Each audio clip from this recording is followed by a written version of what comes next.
다 같이 사도신경으로 우리 신앙을 고백하겠습니다. 나는 전능하신 아버지 하나님 천지의 창조주를 믿습니다.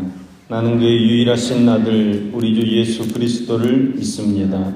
그는 성령으로 잉태되어 동정녀 마리아에게서 나시고 본디오 빌라도에게 고난을 받아 십자가에 못 박혀 죽으시고 장사한 지 사흘 만에 죽은 자 가운데서 다시 살아나셨으며 하늘에 오르시어 전능하신 아버지 하나님 우편에 앉아 계시다가 거기로부터 살아있는 자와 죽은 자를 심판하러 오십니다. 나는 성령을 믿으며 거룩한 공교회와 성도의 교제와 죄를 용서받는 것과 몸의 부활과 영생을 믿습니다. 아멘. 찬송 370장 찬송합니다.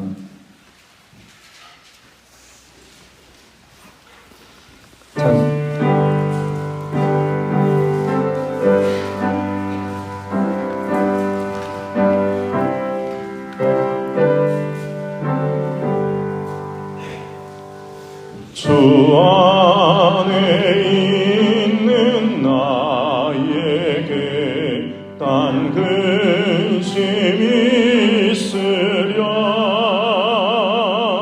십자가 밑에 나가 내 짐을 풀었네. 주님을 찬송하면서 할렐루야 할렐루야.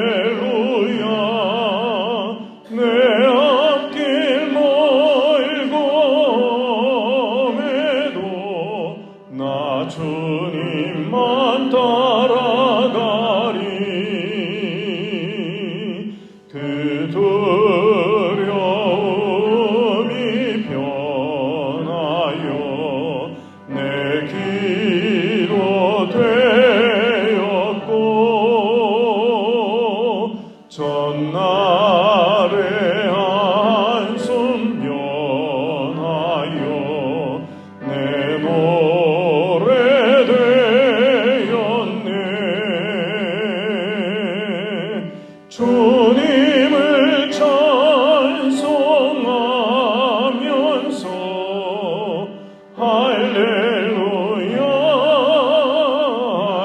할렐루야. 내 앞길 멀고매도 나 주님만 따라가리. 내 주는 자비하셔서 늘 함께 계시고 내 궁핍 밤을 아시고 늘 채워주시네.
오늘 교사할 말씀은 시편 119편 81절에서 88절까지의 말씀입니다. 시편 119편 81절에서 88절까지 말씀입니다. 시편 119편 81절에서 88절까지 말씀을 우리 같이 한 목소리로 읽겠습니다. 나의 영혼이 주의 구원을 사모하기에 피곤하오나 나는 주의 말씀을 바라나이다. 나의 말이 주께서 언제나 나를 안위하실까 하면서 내 눈이 주의 말씀을 바라기에 피곤하니이다. 내가 연기 속에 가죽 부대같이 되었으나 주의 율례들을 잊지 아니하나이다. 주의 종의 날이 얼마나 되나이까. 나를 핍박하는 자들을 주께서 언제나 심판하시리까. 주의 법을 따르지 아니하는 교만한 자들이 나를 해하려고 웅덩이를 팠나이다. 주의 모든 계명들은 신실하니이다. 그들이 이유 없이 나를 핍박하오니 나를 도우소서. 그들이 나를 세상에서 거의 멸하였으나 나는 주의 법도들을 버리지 아니하였사오니 주의 인자하심을 따라 나를 살아나게 하소서.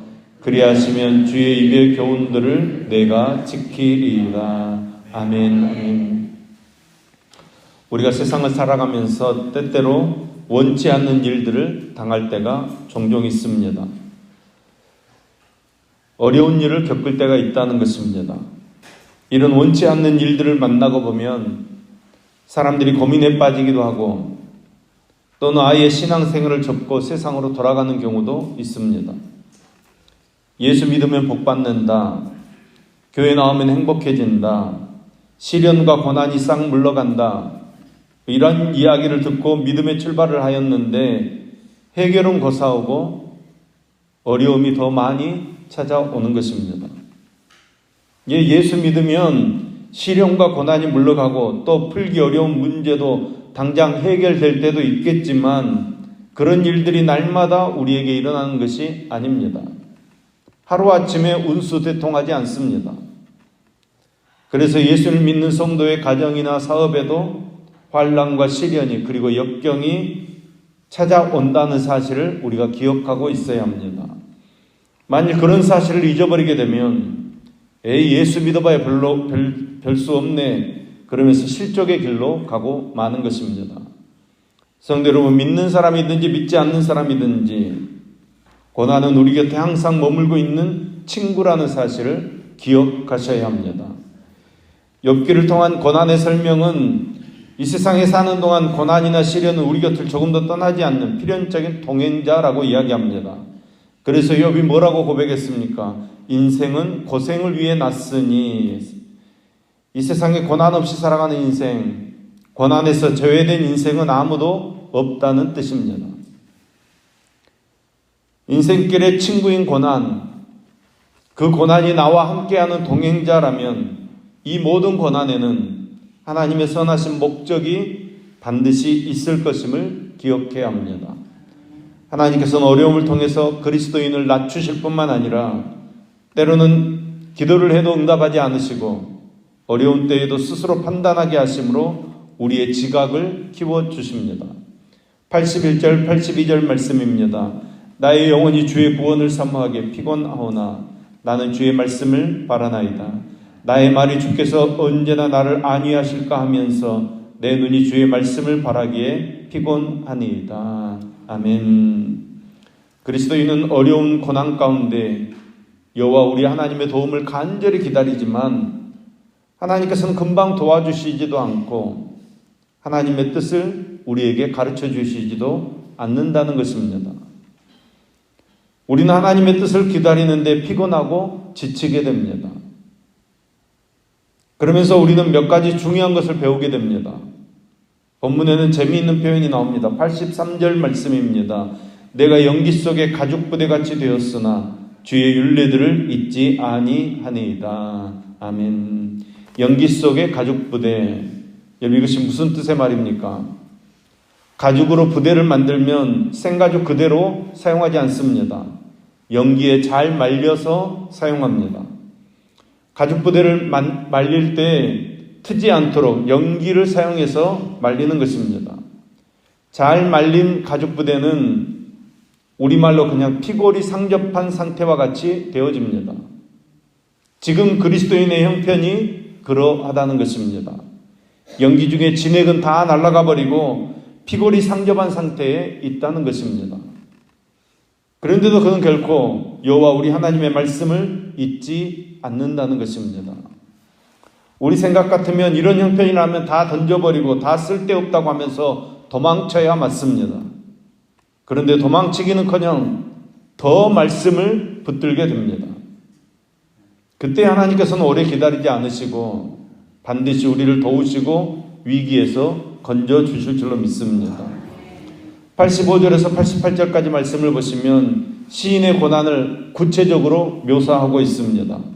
85절 교만한 자가 나를 해하려고 웅덩이를 팠습니다. 86절 저희가 무고히 나를 핍박합니다. 87절 저희가 나를 세상에서 거의 멸하였습니다. 여러분 이 정도면 아무것도 기대할 수 없는 상태입니다. 무고히 시인을 핍박해서 웅덩이를 파서 거의 죽음 직전까지 몰고 간 것입니다. 그런데 여러분 시인이 무엇을 붙잡고 있습니까? 85절 주의 모든 계명은 신실합니다. 86절 나를 도우소서. 87절 나는 주의 법도를 버리지 아니하였나이다. 끝까지 주님의 말씀을 붙잡고 있습니다. 우리는 본문을 통하여 시인도 우리처럼 연약한 사람이었다는 사실을 확인할 수 있습니다. 피곤함에 더 이상 주님의 말씀을 붙잡을 수 없을 것 같은 그런 지경에 처해 있습니다. 그런데도 시인은 끝까지 신실하신 주님의 말씀을 기억하고 의지합니다. 그 말씀을 기억함으로 최후의 순간이 다가오고 있음에도 불구하고 주님의 도우심을 의지하며 주님의 말씀을 버리지 않는 것입니다. 일반적으로 사람의 행동이나 결정에는 두 가지 원리가 작용합니다. 하나는 유혹이나 위협과 같은 외부의 영향입니다. 그리고 또 하나는 내부적인 원칙, 내 신념이나 삶의 원칙입니다. 이 두 가지에 의해서 우리의 행동과 선택이 결정됩니다. 외부의 위협이 조금만 커지면 우리 내부의 원칙은 쉽게 타협하고 쉽게 버려버립니다. 그러나 오늘 본문의 시인은 삶의 원칙으로 세운 말씀을 어떤 상황에서도 굳게 붙잡는 것입니다. 물론 외부의 위협과 압박은 그의 힘으로는 견디기 어려운, 견디기 힘든 그런 수준이었습니다. 그러나 그는 핍박이 심해질수록 더 말씀을 붙잡는 것입니다. 더 말씀에 몰입함으로 주님의 신실함을 더욱 굳게 붙잡게 되는 것입니다. 그리하여 주의 말씀 붙잡고 최후를 맞을지언정 내가 타협하지 않겠다는 믿음의 모습을 보여주고 있습니다. 주의 말씀은 주님을 신뢰하는 시인의 믿음을 더욱 강하게 만들어 가는 것입니다. 주님을 신뢰하는 믿음이 이렇게 강화되자 외부의 위협은 시인에게 어떤 영향도 줄 수 없습니다. 이렇게 강화된 그 믿음의 신뢰로 인해서 절대로 세상과 타협하지 않게 되는 것입니다. 그래서 어떤 고백을 합니까? 83절 말씀입니다. 내가 연기 속에 가죽부대같이 되었으나 주의 율례들을 잊지 아니하나이다. 아멘. 여러분 잊지 아니한다는 이 말은 단순히 기억한다는 것이 아니라 자신이 처한 정황이 다른 어떤 것도 돌아볼 수 없는 절박한 상황임에도 불구하고 하나님의 말씀만 바라본다는 것입니다. 하나님의 말씀에 대한 신앙만큼은 변하지 아니하였다는 것을 강조하는 것입니다. 하나님 말씀만큼은 결코 잊지 않고 기억하겠다는 믿음의 표현입니다. 88절 말씀입니다. 주의 인자하심을 따라 나를 살아나게 하소서. 그리하시면 주의 입의 교훈들을 내가 지키리이다. 아멘. 대적들이 나를 해하려고 웅덩이를 파고 거짓말로 나를 핍박하고 세상에서 거의 죽게 되었을지라도 나는 주의 법도와 율례를 더욱 사랑하고 지키겠사오니 주의 인자하심을 따라 소성케 하시고 살아나게 해주시면 내가 주의 입의 교훈들을 더욱 잘 지키며 살겠습니다. 다짐하고 있습니다. 아무리 상황이 심각할지라도 말씀에 대한 그 신앙과 신념이 조금도 흔들리지 않는 아주 단단하고 성숙한 신앙의 모습을 볼 수 있습니다. 말씀이 삶을 의미 있게 해주는 존재의 이유 되어집니다. 성도의 삶의 모든 것이 말씀에서부터 출발하는 것입니다. 하나님의 말씀을 준행하며 하나님의 말씀을 따라 살아갈 때 우리는 복을 받을 줄로 믿습니다. 여러분, 어린아이가 수없이 넘어지고 일어섬을 반복하면서 마침내 혼자 힘으로 우뚝 서서 걷기 시작합니다. 나중에는 뛰어다니기도 합니다. 여러분, 그런 것처럼 우리도 말씀을 지키기 위해 수없이 넘어지고 수없이 쓰러지지만 일어서야 합니다. 그것을 계속해서 반복하는 것입니다. 그러면 마침내 우리 혼자 힘으로 일어설 수 있게 되고 뛰기도 하게 될 줄로 믿습니다. 모든 상황이 어렵고 힘들고 정말 죽을 지경과 같은 어려운 상황에 처했다고 할지라도 성도는 오직 하나님의 말씀을 사랑하고 뜨거운 열정과 믿음으로 주의 법도를 지키기를 다짐하면서 우리의 형편, 우리의 환경을 다 뛰어넘어서 참되고 진실한 신앙을 소유해 천국의 기쁨을 누리며 사는 저와 여러분 될 수 있기를 예수님의 이름으로 축원합니다. 기도하겠습니다. 어떤 상황 가운데서도 우리를 말씀으로 인도하신 하나님 아버지, 사단 마귀는 말씀을 따르려고 하는 우리를 갖가지 시험을 동원해서 어떻게 해서든지 넘어뜨리려 하고 있습니다. 고난 가운데서 우리가 말씀을 붙들므로 믿음을 지키기를 소망합니다. 그리 아니하실지라도 그럼에도 불구하고 모든 상황이 어렵고 힘들고 죽을 지경과 죽을 상황에 처해 있다고 할지라도 우리가 흔들리지 않는 믿음으로 하나님의 말씀만이 최고의 가치임을 인정하고 인내하고 기다림으로 거룩한 약속의 성취를 맛보는 믿음의 삶을 살게 하여 주시옵소서. 그 어려움 가운데서도 천상의 기쁨을 누리는 삶을 살게 하여 주시옵소서. 고난의 삶의 과정을 통하여 진실되게 하나님을 만남으로 다시 살아나게 하시며 말씀의 능력으로 이 땅을 다스리고 정복하는 능력의 삶을 살게 하여 주시옵소서. 확신과 담대함과 즐거움과 은혜가 충만하도록 역사해 주시옵소서. 주의 말씀을 바라보며 주의 말씀을 버리지 않으며 주의 말씀을 지키는 삶을 살게 하여 주시옵소서. 오늘 하루도 주님과 같이 생각하고 주님과 같이 걸어가고 주님과 같이 행하는 하루가 되게 하여 주시옵소서. 사랑해 주님, 이 시간에도 이 나라와 이 민족을 기억하시고 소외된 자와 아픈 자들 불쌍히 여겨주시어서 그들이 주님을 만나고 알아가는 은총을 허락하여 주시며 주님의 사랑 안에서 희망찬 삶을 살아갈 수 있도록 인도해 주시옵소서. 십자가 앞으로 돌아오게 하시며 복음으로 돌아오는 이 민족 되게 하여 주시옵소서. 이 시간에도 1,000번 연금님, 이정천님, 이상훈 청년 속기를 흠양하시며 강영재, 강의로 1,000번 연금 드립니다. 또 감사한 금 드리는 박경호 원사님 손길을 기뻐 받아 주시옵소서. 기도의 제목대로 열매를 맺게 하여 주시옵소서. 오직 아버지의 능력으로만 이 일이 이루어질 줄로 믿습니다.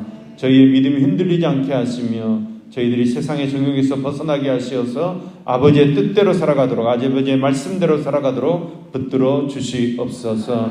하나님, 주님의 뜻을 속히 이루어 주시옵소서. 좀 더 겸손하고 선한 말과 행실로 하나님의 자녀됨을 드러내게 하시고 세상의 빛과 소금으로 선한 영향력을 비치며 복음으로 이 땅을 정복하는 삶을 살도록 붙들어 주시옵소서. 우리를 통해 기쁨을 얻기 원하시는 예수님의 이름으로 기도합니다. 아멘.